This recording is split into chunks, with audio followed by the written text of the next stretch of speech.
Harmony from Hastings, a freshman from Hastings High School. Black and white, that's how we do it! And this is my poem, In the End. This is really weird to say. I haven't said this before. My mind is trying to entangle my thoughts as I write this down. I've never been great at being vulnerable. I've always been taught that it's okay to cry and it's okay to share your feelings. But I've also been taught to just rub some dirt in it and it's nothing when it really was something. And I brush off a lot of things. Sometimes they don't quite come off my shoulder. Sometimes they climb right back on and sometimes slowly come back into my mind. This time, it wasn't a bad thought, but I kept wiping it away, thinking that I couldn't think that way, thinking that what I thought about you was wrong. And sometimes I still think that, but your smile brings back the good things. Seeing you has helped me stay here one more day, and talking to you every day keeps me excited for the next. Hoping that it will be another good day just because I see you. And when you're not there, I'm tired and can't focus, because I'm thinking of you. Your smile, your laugh, everything that you bring to this world I think about. Every time I don't see you, I keep you in my mind. You make me happy. And the days have been much better with you there. You're the moon with my stars surrounding you. The simple Pinterest love quotes you send. My heart talks about nothing but you from Albert Camus. I will look at you across any room and think you are the most beautiful person I've ever seen for as long as I breathe. A.R. Asher. Leaving all of this behind would be the end of me. Living through the days, the weeks, the months, talking to you, seeing you, waving to you, for you to ignore me, to know how I feel and not even acknowledge it, to ask for an answer and you change the topic, leaving me with questions that have no answers. Even if you aren't mine anymore, I still don't want you to be gone forever. Keeping that little bit of connection will always be what I want, even if it's smaller than before.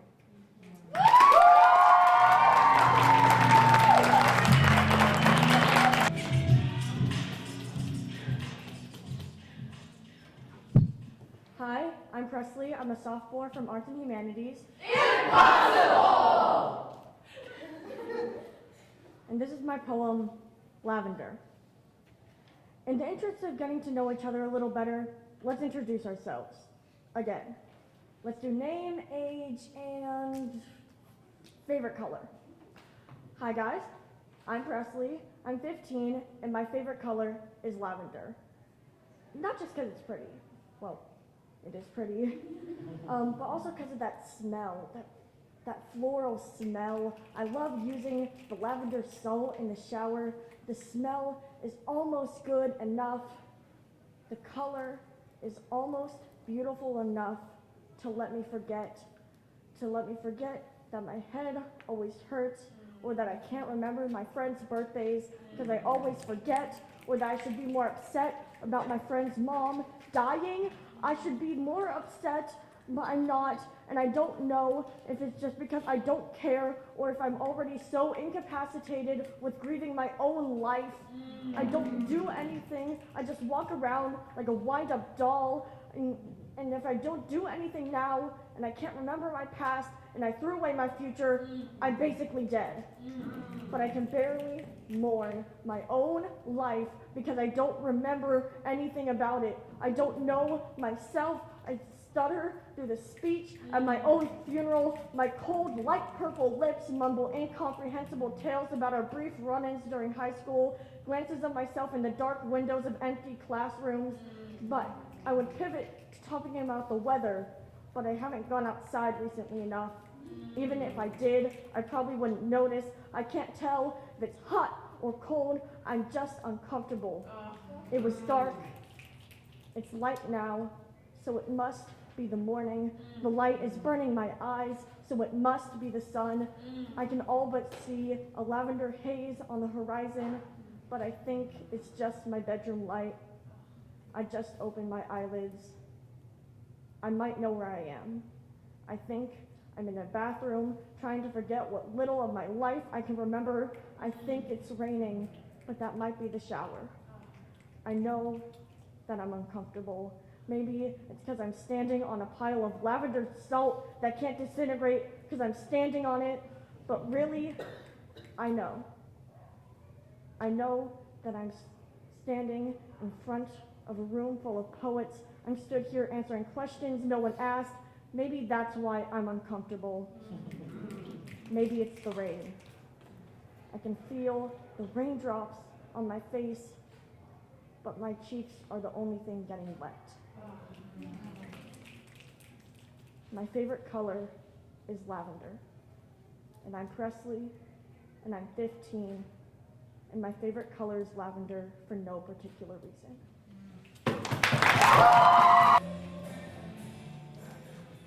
My name is Lee Penn. I'm a freshman at Hastings Senior High. Black and orange is how we do it! And this is my poem, Color Devils. Red as in love, we feel for people after they stay in our lives when a big change happens. Orange with its wonder of animals and humans alike when we discover something new.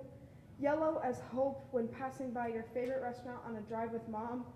Green being intelligence seen from the gifted program that tells kids they're better than others. Blue in the calm we feel when lightning strikes a little too close for comfort. Purple is royalty that shows kindness to its subjects even during a rough and unkind war. Although we always think those meanings first. When we think of colors, we only see the beauty in them, but colors have darker meaning. What we don't see is purple in the paranoia it brings to crowded rooms when everything is too loud and the lights flicker, getting brighter and brighter. Blue being sadness when you can't find motivation to clean after your family scolds you for being messy. Green having grief after an unloving day of dropping food and fighting with siblings or parents or even teachers at school. Yellow with its hazard on radioactive barrels in those power plants that we see on spy movies that play on cable every Saturday. Orange as in caution, flashing in your head as you listen to your parents' screaming matches at 10 p.m. on a school night. Red meaning anger. It shows in movies when a character finds out they were lied to by their best friend. But even then, every color has their double meaning, like a rainbow after a hurricane. And despite everything, colors are seen in appearances too, distinguishing everything from one another. Red cheeks from the blood rushing in our faces to keep us alive and warm. Orange hair that takes up 5% of the earth and is easy to spot in large crowds. Yellow teeth that are signs of health to a certain extent, confirmed by dentists. Green eyes, rare but gorgeous like nature scattering the globe. Blue veins, an important part of us that we don't appreciate enough. Purple eyes, a rare trait spotted in albinism here and there. Again, double meanings are real. They exist in emotions and looks, even thoughts and words, leaving us terrified or sad, maybe even cut or broken. Purple is bruises on our delicate skin after a fight with a bully or in our heart after an argument with our parents. Blue is tears in our eyes when something expected to be perfect and amazing goes horrifying and awful. Green is illness, both in our bodies and on them, from a cold wet or the germs from sharing utensils. Yellow is skin when our liver fails us, causing a hospital visit where tens of doctors visit your room, not a care for your privacy. Orange is scars left behind from others and or ourselves after we reach our breaking points. Red is blood that seeps through our wounds painfully, a bitter taste on our tongue as we try to stop the bleed. We are the rainbows of the earth. Using every color to our advantage, we are our own destinies, praying that one day every color is loved and appreciated.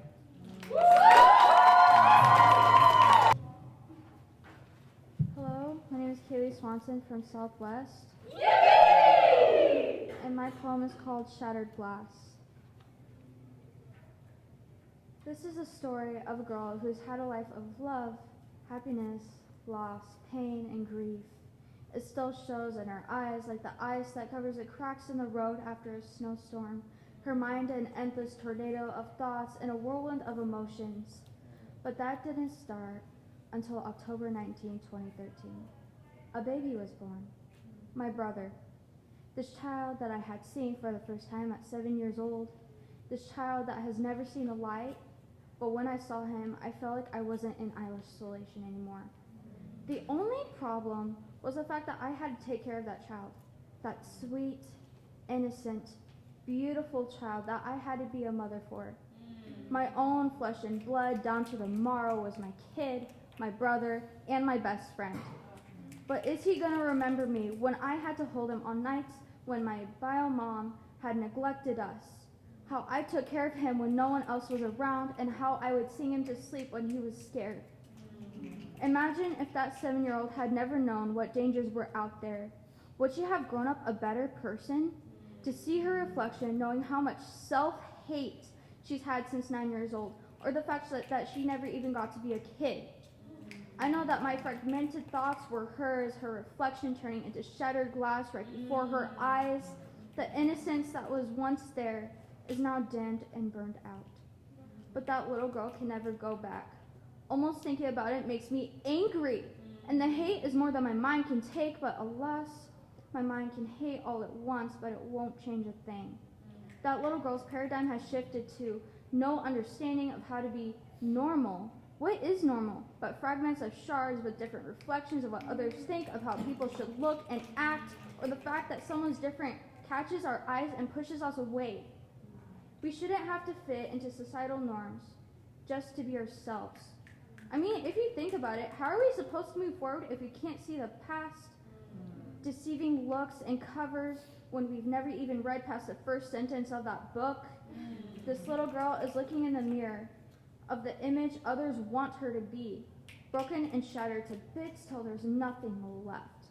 Those shards of broken glass and fragments of a past so long forgotten through the shards of time, the reflections showing everything but who she wants to be.